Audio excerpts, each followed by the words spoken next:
Ozempic hair loss patients are filling my clinic. So GLP-1 patients को क्या पता होना चाहिए हेयर ट्रांसप्लांट से पहले? अगर मैं बात करूं पिछले एक साल की, ओवर लास्ट 1 ईयर, बहुत सारे पेशेंट्स आजकल हमारे पास आते हैं जिनका मेन कंसर्न ये रहता है कि उन्हें हेयर लॉस हो रहा है, हेयर फॉल हो रहा है, और वो तब से हो रहा है जब से उन्होंने Ozempic लेनी शुरू की है वेट लॉस के लिए। उन सबका एक ही क्वेश्चन होता है, वो एक ही चीज पूछते हैं कि क्या मुझे हेयर ट्रांसप्लांट करवाना चाहिए या नहीं। ये जो ड्रग्स हैं GLP-1, मोन्जारो, Ozempic, ये एग्जैक्टली करती क्या है? देखिए, ये ड्रग्स बेसिकली यूज होती हैं ओबेसिटी और डायबिटीज के ट्रीटमेंट के लिए, और ये रैपिड वेट लॉस करती हैं। जब रैपिड वेट लॉस होता है तो उसी का एक सेकेंडरी इफेक्ट होता है कि आपका जो हेयर लॉस है वो बढ़ जाता है।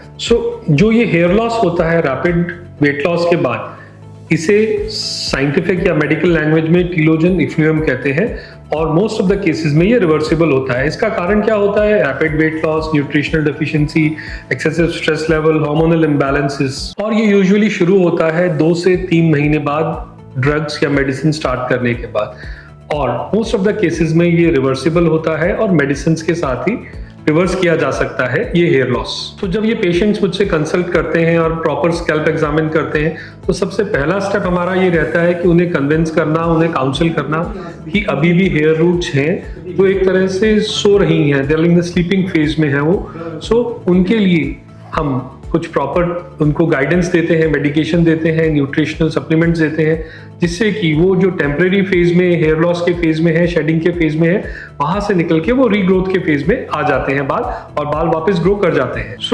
एज अ फर्स्ट स्टेप हम ऐसे पेशेंट्स को कभी भी most of the times hair transplant advise नहीं करते हैं। हाँ, जैसे ही न्यूट्रिशन स्टेबलाइज होती है, वेट स्टेबलाइज होता है, लाइफस्टाइल स्टेबलाइज होता है, काफी अच्छे नंबर ऑफ पेशेंट्स में हेयर रीग्रोथ हमने देखी है, जो पेशेंट्स Ozempic या मोन्जारो या GLP-1 मेडिकेशन लेते हैं। बट हाँ, कुछ केसेस में, कुछ पेशेंट्स में हम हेयर ट्रांसप्लांट भी एडवाइस करते हैं।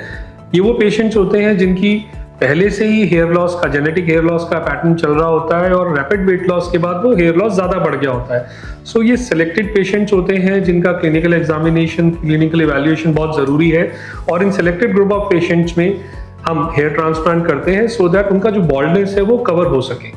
ऐसे पेशेंट्स में careful diagnosis is very important. अब ऐसे पेशेंट्स में हम पहले क्या एडवाइस करते हैं, किस तरह से ट्रीट करते हैं? देखिए, बहुत जरूरी है कि वेट स्टेबलाइज हो पेशेंट का, न्यूट्रिशनल सप्लीमेंट्स प्रॉपर ले पेशेंट, प्रोटीन इंटेक थोड़ा बेटर करे, थोड़ा इंप्रूव करें ये patients, and along with that कुछ एक जो मेडिकल इवैल्यूएशन जरूरी होता है, थोड़ा मेडिकेशन जरूरी होता है हेयर रीग्रोथ के लिए, वो भी साथ में हम स्टार्ट करते हैं पेशेंट्स के, सो दैट जो रीग्रोथ है वो क्विकली शुरू हो और अच्छा रिजल्ट वापस अचीव किया जा सके। नक्शल में अगर हम बात करें तो हर हेयर लॉस को हेयर ट्रांसप्लांट की जरूरत नहीं होती है।